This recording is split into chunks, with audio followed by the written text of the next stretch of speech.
Tiniyak ni House Speaker Faustino Boji D. III na handang umalalay at maglaan ng pondo ang Kamara sa pagbangon ng mga probinsyang hinagupit ng Bagyong Tino. Kabilang dito ang rehabilitasyon ng pasilidad at pagbabalik sa nasirang kabuhayan ng mga nasalanta nating kababayan. Ang buong detalye sa report ni Milky Regunan. Nagbahayag na may kiramay si House Speaker Faustino D. III sa mga pamilya na labis na apektuhan at nasalanta ng Bagyong Tino, lalo na sa malaking bahagi ng Visayas at ilang lugar sa Mindanao at Southern Luzon. Inatasan ni D ang mga kinatawan na lubhang na apektuhan ng bagyo na may pag-ugnayan sa mga ahensya ng gobyerno at lokal na pamahalaan para maihatid ang kinakailangan na tulong sa kanilang mga lugar.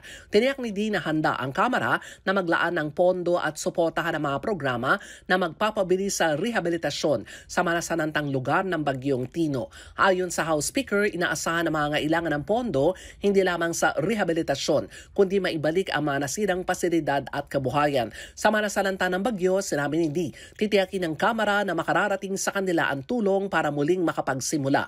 Patuloy na hinihintay ng opisina ng House Speaker ang mga report mula sa iba't ibang kongresista sa kondisyon at lawak ng pinsala sa kanilang distrito. Para sa MBC TV Network News, ako si Milky Regunan, una sa Pilipinas, una sa Pilipino.